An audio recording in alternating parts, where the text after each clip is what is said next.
I want to create a world in which my son is proud of what we do. In a world and a job that... Je me souviens encore du moment où j'ai compris qu'il n'y avait plus de retour en arrière. Le silence qui régnait au palais était d'une intensité que je n'avais jamais ressentie. L'air semblait plus lourd, comme si les murs même de Buckingham pressentaient que la décision que je venais de prendre allait tout changer.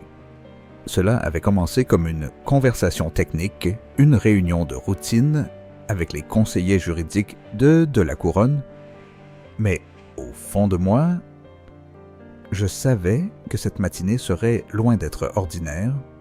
J'ai signé les documents sans hésiter, une signature qui signifiait non seulement un changement administratif, mais la rupture brutale des liens entre la monarchie et la famille de Camilla. En un instant, des privilèges, des droits et un accès aux fiducies qui m'avaient paru inviolables pendant des années ont été balayés d'un seul coup. C'était comme un séisme, un silence précédant un tremblement de terre morale. Au moment de signer le document, j'ai perçu dans le regard des avocats non seulement un sérieux professionnel, mais aussi la conscience aiguë qu'un événement historique se déroulait. Ils avaient préparé, révisé et analysé les documents, mais ce n'est qu'alors qu'ils ont réalisé que les implications dépassaient de largement le cadre d'une restructuration financière. Que signifiait le fait que ce soit moi parmi tous qui prennent cette décision si radicale? Depuis combien de temps fuyions-nous cette confrontation? Et pourquoi cet acte me semblait-il à la fois si libérateur et si troublant? La réponse se trouvait en partie dans le passé, un passé jamais vraiment apaisé et qui exigeait désormais d'être reconnu à nouveau. En quelques heures, la nouvelle se répandit et je sentis le palais changer. Une tension palpable emplissait chaque couloir. Le personnel s'évitait, chuchotait et échangeait des regards qui en disaient long. Ni colère, ni rébellion ouverte. Juste cette tension nerveuse qui naît lorsqu'un système comprend que les anciennes règles ne s'appliquent plus. Charles gardait le silence, le dos fermé, le regard absent, comme s'il savait lui aussi que cette rupture était inévitable même s'il s'accrochait à un équilibre perdu depuis des années. Était-il vraiment surpris? Ou savait-il au fond de lui que ce moment arriverait toujours et que révèle son silence sur sa position entre son fils et sa femme? Pendant ce temps, Camilla se retirait, ce qui n'avait rien d'inhabituel en soi, mais cette fois on sentait qu'elle voulait fuir non seulement la presse, mais la réalité elle-même. Pendant des années, sa famille avait profité des limites floues qui régnaient au sein de la monarchie. Des limites qui ne cessaient de s'étendre au point que je me demandais si elles existaient encore. Leur accès à des ressources qui ne leur étaient destinées, leur influence grandissante subtile, mais constante, leur présence là où aucun étranger ne devrait s'aventurer. C'était comme si, sans que personne ne s'en aperçoive à temps, ils avaient créé une nouvelle forme d'ombre au sein de la famille royale, une ombre qui grandissait lentement mais sûrement. La réaction du public m'a surprise, mais seulement par son intensité, non par sa direction. Le soutien, le soulagement, le sentiment de justice qui a parcouru le pays, c'était comme si les gens voyaient enfin quelque chose que nous avions ignoré trop longtemps. J'avais l'impression que leurs paroles faisaient écho à un silence qui durait depuis des années. Combien de fois le peuple avait-il tenté de souligner que la monarchie s'éloignait de ses propres valeurs fondamentales? Combien de fois, par des rumeurs, des articles et des comparaisons blessantes, avait-il démontré que la présence de la famille de Camilla dans nos cercles était incompatible avec la promesse de transparence et d'intégrité que nous nous efforcions de défendre? Peut-être avions-nous trop longtemps fermé les yeux, et ce qui m'intriguait le plus, c'était ce discours sur une réinitialisation.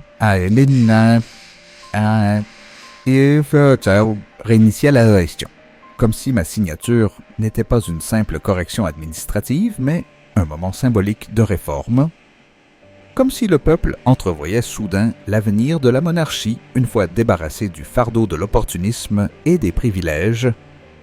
Mais malgré leur enthousiasme, je savais que cette étape n'était que la première d'une série de vérités dérangeantes.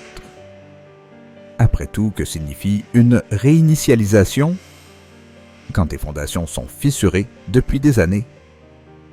Peut-on réparer une maison sans exposer les plaies qui s'enveniment en dessous?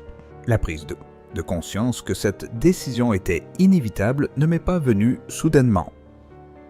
Elle s'était accumulée au fil des années, ponctuée de petits signes. Des murmures concernant des flux financiers inhabituels, un accès inexpliqué à des pièces sécurisées, des noms figurant sur des documents qui n'auraient jamais dû apparaître. Je me suis souvenu des conversations que j'avais eues avec Anne, de ses remarques pertinentes, jamais blessantes, mais toujours destinées à me mettre en garde. J'ai pensé à Catherine, qui parfois me regardait avec une question muette dans les yeux. Combien de temps encore allons-nous tolérer cela? Et encore, j'ai ressenti la présence de quelqu'un qui n'était plus de ce monde, mais qui continuait de jouer un rôle invisible dans tout ce que je faisais. Ma mère. Est-ce que les événements de ce jour-là m'ont fait comprendre que le passé ne disparaît jamais vraiment. Il rôde, il attend, et lorsque le moment arrive, il s'impose à moi avec une force irrésistible. En parcourant les couloirs après avoir signé le document, j'ai réalisé que cette décision ne relevait pas seulement d'une influence indue ou d'un privilège familial. Il s'agissait de rétablir une ligne autrefois claire, mais qui s'était estompée au fil des ans. Il s'agissait de protéger un héritage qui ne devait plus jamais être profané.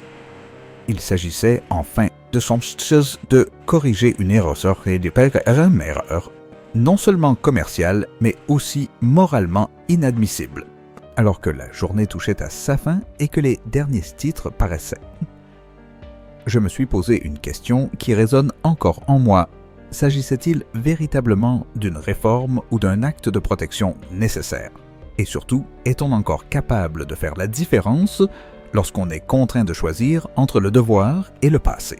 J'avais depuis longtemps pressenti que quelque chose clochait profondément au sein du palais, mais ce n'est qu'à la réception des premiers documents que le tableau d'ensemble s'est dessiné. Ce qui n'était au départ que rumeurs, éparses, transactions opaques et incohérences mineures, s'était transformé en un réseau d'activités qui ne pouvait être le fruit du hasard. En parcourant les papiers, factures, registres fonciers, relevés bancaires, transitant par de multiples intermédiaires, j'avais l'étrange impression qu'une monarchie parallèle s'était instaurée. Pas de branche officielle, pas de pouvoir reconnu, mais un groupe fermé qui savait précisément jusqu'où il pouvait s'approcher du danger sans se brûler. Tout convergeait vers la même source, la famille de Camilla, et je me demandais sans cesse depuis combien de temps cela durait-il avant que quelqu'un n'ose le dénoncer. Ce qui m'a le plus choqué, ce n'était pas tant les moyens utilisés, mais leur sophistication. Une villa royale censée être fermée pour rénovation s'est révélée être une résidence exclusive pour des invités du monde de l'art avec lesquels Laura Lopez faisait affaire.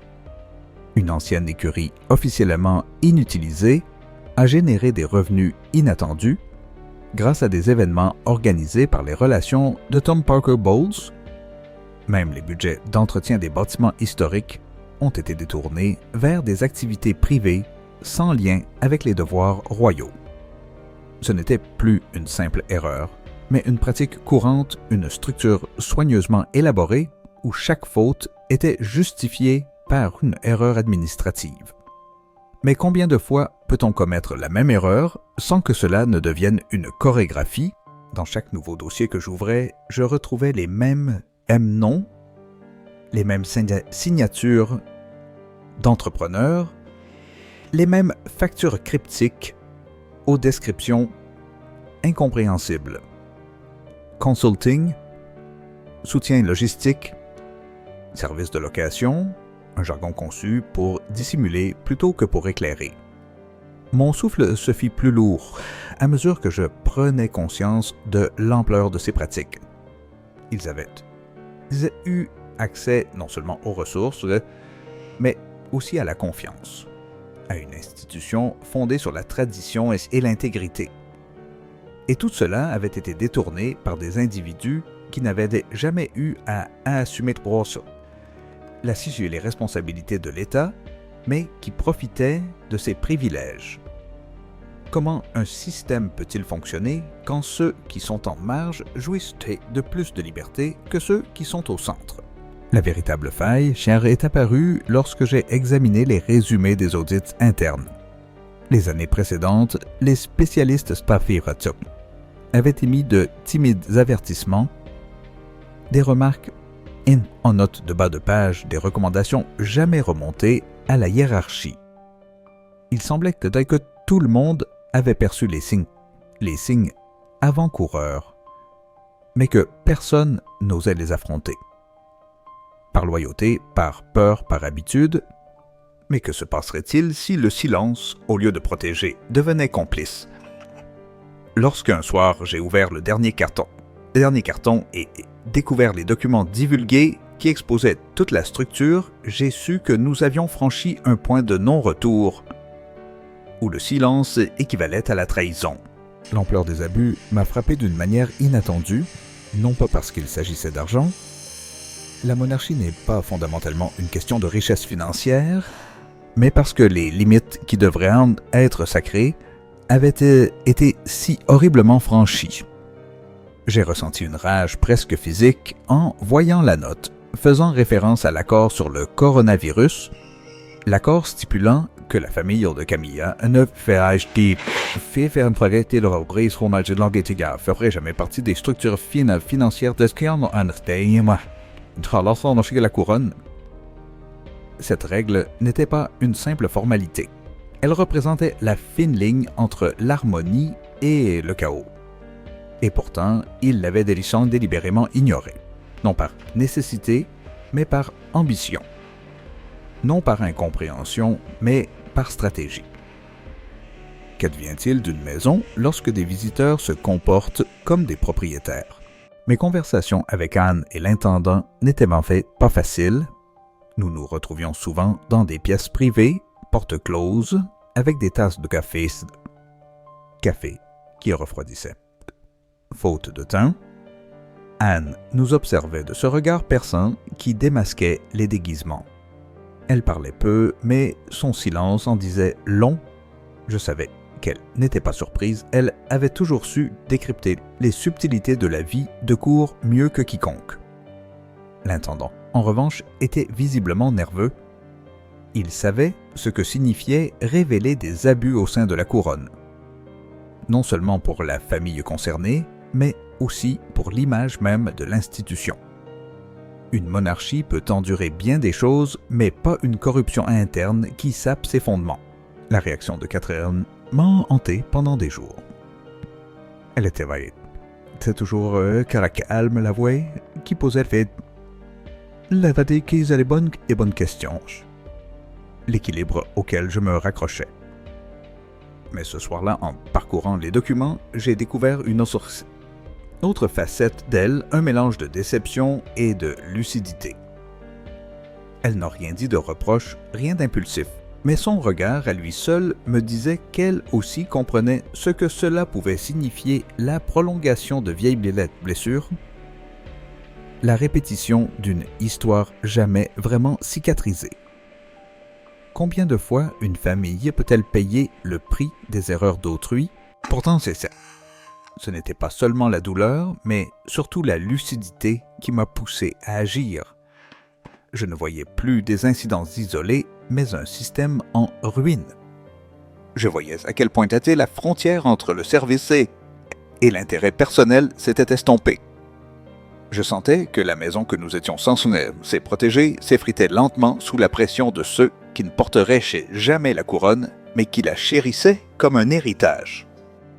Et lorsque j'ai fait le bilan, les réseaux occultes, les manquements à la morale, les dégâts émotionnels, j'ai su que c'était maintenant ou jamais.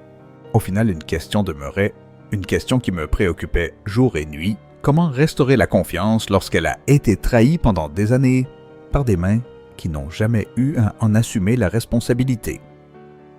Une famille peut-elle vraiment se purifier du mensonge si la vérité n'éclate que lorsque tout est déjà atteint, tout est déjà détruit? Et, plus important encore, jusqu'où faut-il aller dans les dégâts avant que quelqu'un ne se lève et dise « ça suffit ».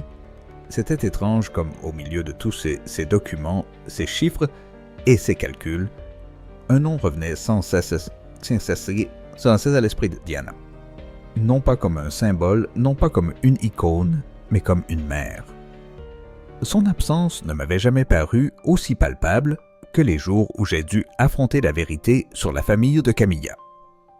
Chaque dossier que j'ouvrais semblait être l'écho d'un passé qui n'avait jamais eu la chance de guérir. Je la voyais, par bribes de souvenirs, son rire, dans les couloirs, les moments où elle s'efforçait de rester forte pour Harry et moi, alors même qu'elle-même n'avait presque plus de force. En démêlant les imbroglios financiers et les violations morales, j'ai compris qu'il ne s'agissait pas seulement d'un détournement de fonds, mais d'une limite qu'elle avait jadis défendue de toutes ses forces. Je me souviens de la façon dont elle s'efforçait toujours de nous protéger des complexités de la vie de cour. Elle savait que certains cherchaient volontiers à la discréditer, qu'ils amplifieraient la moindre erreur pour consolider leur position. Et même lorsqu'elle ne faisait plus officiellement partie de la famille royale, elle continuait de s'inquiéter du monde dans lequel nous allions grandir. Ces craintes m'étaient souvent difficiles à comprendre quand j'étais jeune. Ce n'est que plus tard, en me tenant dans ces mêmes pièces, où elle se sentait si souvent seule, que j'en ai vraiment saisi toute la portée. Cette solitude n'était pas seulement le fruit de pressions extérieures, mais aussi d'un système qui, dès qu'il vacillait, brisait sans pitié son maillon le plus faible. Qu'aurait-elle pensé si elle avait vu les frontières de la monarchie s'estomper à nouveau? Comment aurait-elle réagi à l'idée que des étrangers envahissent une fois de plus des espaces jadis sacrés? Les documents révélant les violations commises par la famille de Camilla ont fait plus que simplement mettre au jour des actes répréhensibles. Ils ont réveillé des souvenirs que j'avais longtemps refoulés.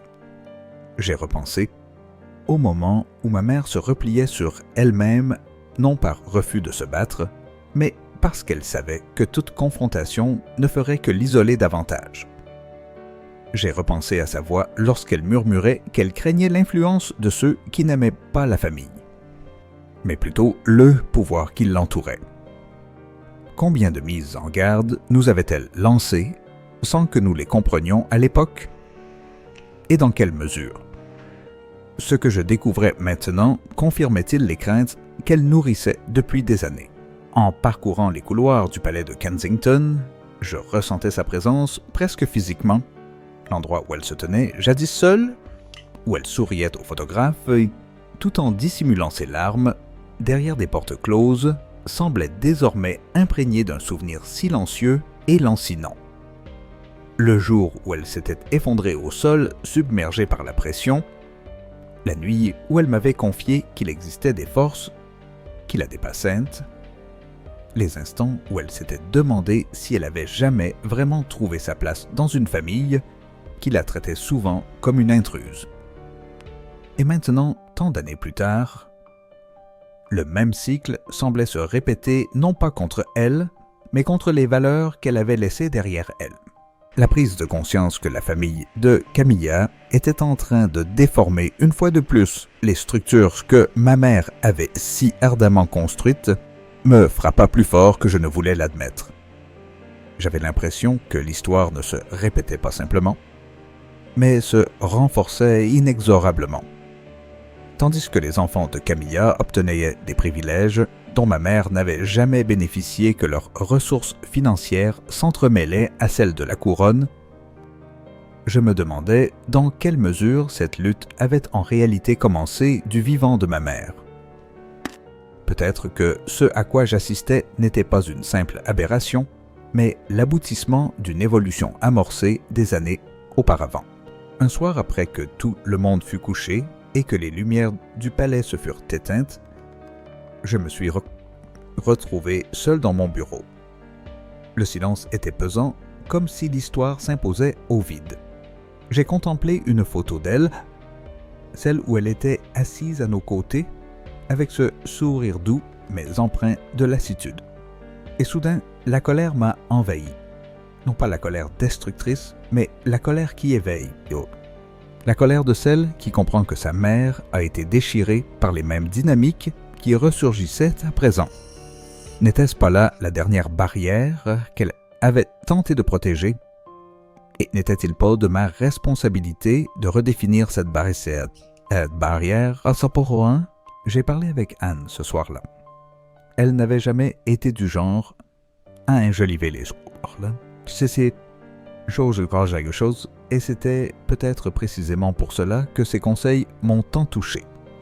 Elle a regardé les murs comme si elle scrutait le temps et a prononcé une seule phrase qui a résonné comme un écho.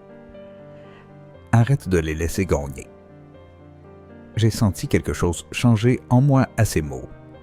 C'était comme si ces mots donnaient un sens à tout ce que j'avais ressenti jusque-là sans oser le nommer. Il ne s'agissait plus d'administration, plus de restreindre les privilèges. Il s'agissait de restaurer quelque chose qui avait été déformé pendant des années. De fierté, d'intégrité, de justice. À partir de cet instant, chacun de mes actes résonnait comme l'écho d'une promesse. Une promesse faite à elle, à l'enfant que j'étais, et à un avenir qui ne devait plus jamais être souillé par les erreurs d'autrui. Les murs du palais témoins de son combat semblaient désormais murmurer que cet acte était nécessaire. Que vaut un héritage si on ne le protège pas? Et que signifie protéger si l'on refuse d'affronter la vérité? Ma mère n'était plus là pour me guider, mais sa voix résonnait dans tous les choix que j'ai dû faire. Et quand j'ai enfin compris que ce combat ne portait pas seulement sur l'argent, le pouvoir ou les biens immatériels, mais sur l'âme même de la monarchie, je n'ai pas eu le choix. Je devais agir. Non pas parce que l'institution l'exigeait, mais parce que son héritage m'y obligeait. Une fois la décision rendue publique, le palais lui-même semblait retenir son souffle. Les premiers jours, j'éprouvais un étrange mélange de détermination et de malaise, comme si une tempête qui couvait depuis des années venait enfin d'éclater. Mais je n'avais pas encore pleinement saisi l'intensité de la réaction qui viendrait de la personne la plus sensible, Camilla elle-même. Je m'attendais à ce qu'elle soit en colère, peut-être déçue, mais rien n'aurait pu me préparer à la violence avec laquelle elle ressentirait sa perte d'influence. Ce n'était pas une simple contrariété ou un orgueil blessé. C'était un bouleversement total et brutal d'un monde qu'elle avait mis des années à bâtir autour d'elle. Et je sentais sa colère résonner dans les couloirs, comme si de vieux conflits se réveillaient. Le soir même, après l'annonce de la nouvelle, j'appris par le personnel qu'un cri strident avait retenti dans ses appartements privés, paralysant tout sur son passage. Un cri perçant, déchirant, comme si un pan de la réalité qu'elle s'était forgée venait de s'effondrer. Elle, toujours si maîtresse d'elle, si calculatrice, si soigneusement construite, hurlait à présent dans une pièce saturée d'air. Elle avait claqué les portes, congédié le personnel et interdit l'accès à quiconque pendant des heures, et même les plus fidèles ne savaient comment l'aborder. C'était comme si la façade qu'elle avait entretenue pendant des décennies commençait enfin à se fissurer. Quand Charles chercha à la voir plus tard dans la soirée, certains pensaient qu'il la calmerait. Mais c'est tout le contraire qui se produisit. D'après une confidente qui se tenait devant la porte, leur conversation fut une succession de mots durs, d'accusations et de silences glaçants. Elle l'accusa de la laisser s'en tirer, de sacrifier de sa femme pour le fils de son précédent mariage, de choisir une fois de plus un passé qu'elle avait toujours perçu comme une menace. Son silence éternel, las, défensif, ne fit qu'empirer les choses. Combien de conflits peuvent persister dans un mariage bâti sur des blessures jamais cicatrisées? Combien de silences peuvent s'installer avant que le silence lui-même ne devienne une forme de culpabilité? Le personnel commença à murmurer que c'était la crise la plus grave qu'elle ait connue en tant que reine consort, non pas parce qu'elle était publiquement attaquée, mais parce qu'elle s'effondrait de l'intérieur. Elle avait perdu son influence, sa visibilité, la position qu'elle avait patiemment défendue contre la désapprobation publique, la méfiance des médias et un passé qui ne s'était jamais vraiment effacé. Ironie du sort, la situation avait basculé très vite. Pendant des années, elle avait lutté pour être acceptée, et juste au moment où elle pensait avoir trouvé la paix, elle voyait l'édifice qu'elle avait bâti se réduire soudainement à néant. Ce qui m'a intrigué, c'est la rapidité avec laquelle elle a agi. Sa colère ne s'est pas muée en frustration passive. Elle l'a transformée en arme. Elle a cherché à se rapprocher du prince Andrew, un homme qui avait déjà autant souffert qu'elle et qui n'avait plus grand-chose à perdre. Ce seul fait était révélateur. Andrew, jadis pilier de l'institution, désormais vestige d'une époque que personne ne souhaitait revivre. Elle pensait qu'il pouvait être le levier qui lui permettrait de réintégrer les cercles du pouvoir. Ensemble, ils ont consulté des avocats privés, des spécialistes des fiducies, des litiges successoraux et des structures institutionnelles. Leur conversation ne portait pas sur la réconciliation, mais sur la lutte. Sur la manière de trouver des failles juridiques, de faire pression sur Charles, de prouver que ma décision n'était pas motivée par des considérations morales, mais par des impulsions émotionnelles. Il était pénible de la voir s'efforcer si rapidement de rallier sur des alliés dans une guerre qu'elle ne pouvait gagner. Ses proches commencèrent à s'inquiéter, même ses plus fidèles collaborateurs avaient des doutes. Après tout, comment défendre une position devenue intenable quand la vérité a déjà éclaté au grand jour? Son isolement se faisait de plus en plus évident. Elle convoquait des gens à des réunions, tenait des réunions secrètes, prenait des notes sur des bouts de papier retrouvés plus tard, déchirés dans la poubelle. Chacun de ces gestes révélait une femme qui perdait pied, non seulement avec la réalité, mais aussi avec le pouvoir pour lequel elle s'était battue pendant toutes ces années, tandis qu'elle luttait mon rôle à basculer. Là où j'avais auparavant agi par devoir, il est devenu de plus en plus évident que ma décision n'avait provoqué des répercussions bien plus profondes que je ne l'avais imaginé. Il ne s'agissait plus d'une simple correction administrative, mais d'une rupture dans l'histoire de la monarchie. La réaction du public n'a fait que confirmer cette impression. À mesure qu'elle reculait, le peuple s'est mobilisé avec une intensité inattendue. J'avais le sentiment que le public passait à jour son silence et comprenait que la façade n'avait jamais reflété la réalité. Le récit patiemment construit pendant des années s'effondrait. Ce qui me préoccupait le plus, c'était une question qui revenait sans cesse. Une monarchie peut-elle vraiment fonctionner lorsque les personnes qui la composent ne se font plus confiance? C'est ce que cette situation révélait, une fracture longtemps présente, mais qui ne devenait pleinement visible que maintenant. Et au cœur de cette fracture se tenait Camilla, aux prises avec une bataille perdue d'avance. Car comment s'accrocher à un rôle bâti sur des fondements jamais pleinement acceptés? Et jusqu'où peut-on aller pour préserver ce que l'on sait? Au fond de soi, ne nous a jamais vraiment appartenu. Les jours qui suivirent l'explosion du palais donnèrent l'impression que le royaume s'était été réinventé sans qu'aucune annonce officielle ne soit faite. Tandis que Camilla luttait contre sa perte d'influence et qu'Andrew se retranchait derrière ses propres intérêts, je remarquais une dynamique tout à fait différente se dessiner hors des murs du palais. L'opinion publique, restée prudente pendant des années, lorsqu'il s'agissait d'aborder les affaires royales, s'emporta soudain avec une clarté que j'avais rarement vue. C'était comme si le pays tout entier avait décidé que quelqu'un avait enfin osé rouvrir une vieille blessure.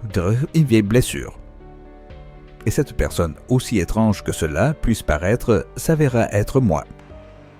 Non pas que je l'ai planifié ainsi, mais parce que les gens reconnurent à séquence dans ma décision quelque chose qui dépassait le pouvoir, le prestige ou le protocole. Ils y virent une tentative de guérison. Les fans, les réactions affluaient à travers les gros titres des journaux, les reportages télévisés, les réseaux sociaux et les messages chuchotés de mes collègues. Le mot « courage » revenait sans cesse. Les journalistes parlaient d'intégrité, de détermination et de justice. Dans les rues, les gens scandaient des slogans que je n'avais jamais entendus auparavant. Justice pour Diana avait commencé comme un hashtag, mais en une journée, il s'était transformé en un cri du cœur de dizaines de milliers de personnes. J'essayais de garder la distance que ma fonction exigeait, mais au fond de moi, je ressentais un mélange inédit de reconnaissance et de responsabilité. Après tout, que signifie donc l'admiration et le soutien lorsqu'il se concentre sur un acte né d'une tragédie familiale? Peut-on éprouver de la gratitude sans ressentir simultanément une pointe de tristesse? Catherine fut la première à le remarquer. Son intuition était bien plus fine que n'importe quel indice que je pouvais glaner dans des rapports ou des analyses. Elle le voyait dans la façon dont les gens réagissaient à nos apparitions publiques. Dans les sourires sincères, dans les vagues d'applaudissements qui ne semblaient plus être un simple réflexe de politesse, mais une expression de gratitude. Lors d'un événement, une simple manifestation caritative dans un centre communautaire, j'ai remarqué une femme poser la main sur son cœur à mon passage. Elle n'a rien dit, mais son regard en disait long. Il ne s'agissait pas seulement de moi, mais de quelque chose de plus grand qu'une seule famille. Il s'agissait d'un sentiment de justice qui manquait à la population depuis des années. Anne et Edward étaient plus prudents, mais même eux ne pouvaient nier ce qui se passait. Anne, toujours posée et perspicace, gardait ses déclarations publiques neutres, mais son soutien était palpable en privé. Elle avait toujours eu une aversion pour les abus commis envers la structure et les traditions de sa famille, et elle voyait désormais l'occasion de restaurer la monarchie et de lui redonner une image claire, pure et fonctionnelle. Edward, qui avait œuvré dans l'ombre pendant des années, en sortit soudainement avec une détermination qui en surprit plus d'un. Il se pencha sur les structures financières, ferma des comptes, restreignit les accès et fit clairement comprendre que cette purification ne serait pas temporaire. Il le fit discrètement, sans fioriture, mais avec une précision que j'ai profondément appréciée. Par essai, nous avions formé tous les trois une sorte d'alliance tacite, non pas une coalition formelle, mais une conscience partagée que la monarchie se trouvait à la croisée des chemins. On sentait un changement de génération, le passage d'une ère dominée par le silence et le symbolisme à un avenir où la responsabilité et la transparence devaient devenir les fondements. Et pourtant, je ne cessais de me demander « Est-ce que c'est suffisant ?» Car chaque pas en avant soulevait d'une nouvelle question. Quelle confiance reste à restaurer? Quels dégâts sont mis au jour lorsqu'on éclaire des zones d'ombre restées pendant des années? L'effet le plus inattendu fut la façon dont le peuple en vint à percevoir Catherine, non seulement comme une future reine, mais aussi comme une figure incarnant la stabilité à une époque où le chaos menaçait de régner en maître. Son calme redonna au peuple un sentiment qui lui avait longtemps fait défaut, la confiance. Je le ressentais dans la façon dont on parlait d'elle, dans la manière dont on la comparait à ma mère, non pas avec douleur, mais plutôt comme un hommage. Catherine n'était pas un remplacement pour Diana, ni un reflet du passé, mais une source de force à part entière, inspirant le peuple. Et je me disais que c'était précisément ce dont la monarchie avait besoin, non pas des copies conformes des anciennes figures, mais des personnes capables de porter le fardeau du passé sans s'y noyer. L'opinion publique a commencé à évoluer à une échelle que même les analystes n'avaient pas anticipée. Les sondages révélaient une hiérarchie du chute drastique et du soutien à la chip de mon actuel computer. Oui, actuel. Tant retentit, c'est que mon nom apparaissait pour la première fois depuis des années comme un symbole de reconstruction morale. J'ai trouvé cela déstabilisant car je n'avais aucune intention de semer la discorde. Pourtant, je sentais que ce moment dépassait la simple réaction à un incident isolé. C'était l'aboutissement d'années de frustration populaire face à l'opacité, au manque de transparence et au sentiment que les traditions étaient parfois devenues plus un fardeau qu'une protection. Étais-je soudainement devenu le visage du changement? Ou n'étais-je que celui qui tendait un miroir qui était prêt depuis longtemps? Ce qui m'a le plus touché, ce sont les lettres. Des milliers de lettres manuscrites, numériques, anonymes, personnelles. On y parlait de familles de trahison, de perte, d'abus de confiance. On y écrivait que ma décision donnait l'espoir que la justice existait encore même au sein de systèmes séculaires. Certains disaient que la perte de privilèges pour une famille influente symbolisait à leurs yeux l'espoir que le pouvoir ne primerait plus sur la morale. Leurs mots m'ont donné de la force, mais aussi de l'incertitude. Combien d'attentes une décision peut-elle supporter avant de s'effondrer sous son propre bruit? Alors, tandis que le soutien grandissait et que la tempête faisait rage au sein du palais, une question ne cessait de résonner en moi. Comment une institution bâtie sur des rituels et des structures ancestrales peut-elle évoluer simultanément sans se perdre? Est-il possible de concilier tradition et vérité sans que l'une n'étouffe l'autre? La révélation des documents, le soutien du public et le chaos interne avaient déjà plongé le palais dans un tourbillon d'émotions. Mais rien ne m'avait préparé à l'instant où la princesse Anne se tint devant moi, une enveloppe scellée à la main. Son visage était sévère, son regard perçant comme si elle portait un poids immense. Elle déposa l'enveloppe devant moi, un petit objet en apparence anodin. Mais le silence qui suivit me fit comprendre que son contenu allait bouleverser à jamais la dynamique de la monarchie. Lorsque je brisai le sceau et lus l'ancienne lettre écrite de la main si particulière et précise de la reine Élisabeth, je ressentis une froideur qui n'avait rien à voir avec la météo. Les mots étaient clairs et implacables. Seuls les membres de la lignée royale directe pouvaient prétendre au privilège des trusts. Aucune exception. Aucun règlement dérogeant. Aucune place pour l'interprétation. C'était comme si la reine elle-même, même depuis le passé, pesait une dernière fois le pour et le contre. J'ai lu la lettre 3 fois avant d'en saisir pleinement le sens. Ce n'était pas une simple règle ou une formalité échie.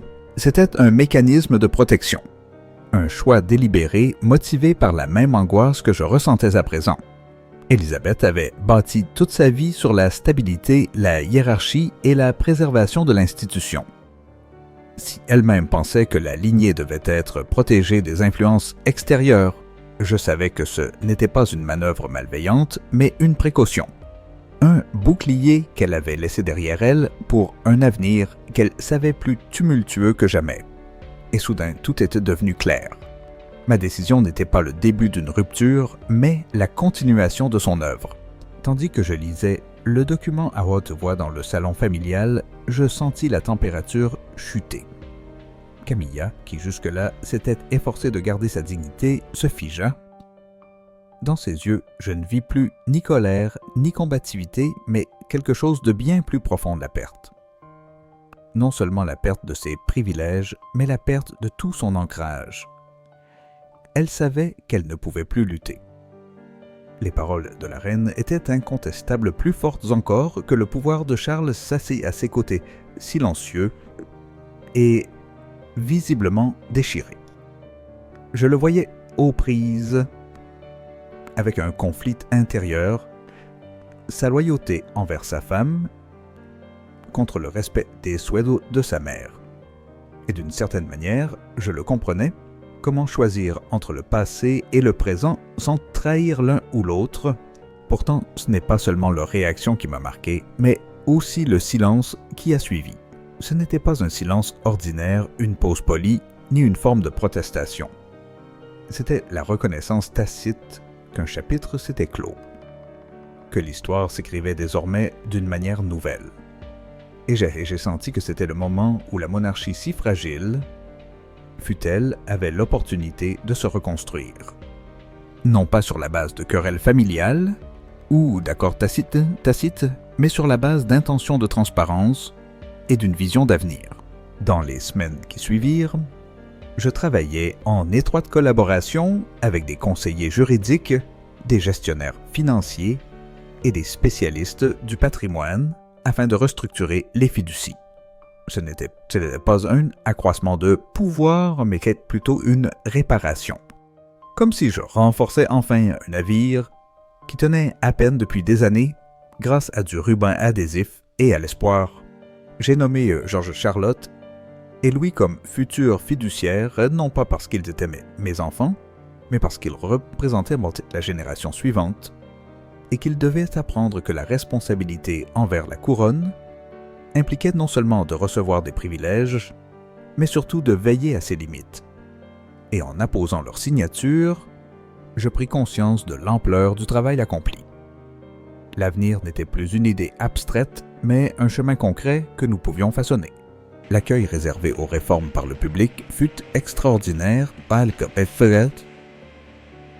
Les journaux parlèrent de un moment de renouveau. Les commentateurs évoquèrent le retour d'une autorité morale. Et dans la rue, on entendait dire que c'était la première fois depuis des années que la monarchie semblait authentique. J'essayais de ne pas me laisser griser par les éloges, mais je sentais la voix du peuple me donner la force de persévérer. Leur confiance signifiait que nous pouvions enfin bâtir un avenir qui ne se tourne pas vers le passé des abus de pouvoir, mais vers une nouvelle réalité où la monarchie symbolise la responsabilité plutôt que le privilège. Ce qui m'a le plus touché, c'est le discours de Charles. Il lui avait fallu des jours pour trouver les mots, mais lorsqu'il a enfin pris la parole, c'était d'une sincérité et d'une authenticité bouleversantes. Il a loué mon discernement, mon courage et mon dévouement envers notre famille et l'institution. Sa voix s'est brisée par moments, mais c'était sincère. Il a dit que diriger, ce n'est pas s'accrocher au pouvoir, mais faire des choix parfois douloureux, mais nécessaires. Et pour la première fois depuis longtemps, j'ai senti que notre famille avançait, s'éloignant des ombres qui nous hantaient depuis des années. Pendant ce temps, Camilla se repliait de plus en plus. Non par orgueil, mais par épuisement. La lutte l'avait vidée de toute énergie et sa colère avait fait place à une résignation lasse et silencieuse. Je ne lui en voulais pas, malgré la complexité de notre histoire. L'institution devait être protégée, mais cela ne signifiait pas qu'elle était insensible. Et quelque part, dans un rare moment de compassion, je me demandais ce que cela avait dû être pour elle de vivre toujours dans un monde qui ne l'avait jamais pleinement accepté. Lorsque les réformes turent pleinement achevées et que les premiers signes de stabilité revinrent, j'éprouvais un calme que je n'avais pas connu depuis des mois. La monarchie semblait plus lumineuse, plus pure, comme si l'on avait enfin ouvert la fenêtre et renouvelé l'air. Et à cet instant, je me posais la question qui me hante encore: que signifie une couronne si l'on ne s'en sert pas pour protéger la maison dont on a hérité, car au final, c'est bien de cela qu'il s'agit. Ni du pouvoir, ni du prestige, mais de chérir quelque chose qui dépasse une famille ou une génération. Et en me projetant dans l'avenir vers un futur où mes enfants trouveraient leur voie, j'ai ressenti quelque chose que je n'avais pas éprouvé depuis longtemps, l'espoir. L'espoir que la monarchie ait enfin la chance d'être ce qu'elle aurait toujours dû être. Une source de stabilité, de justice et de dignité.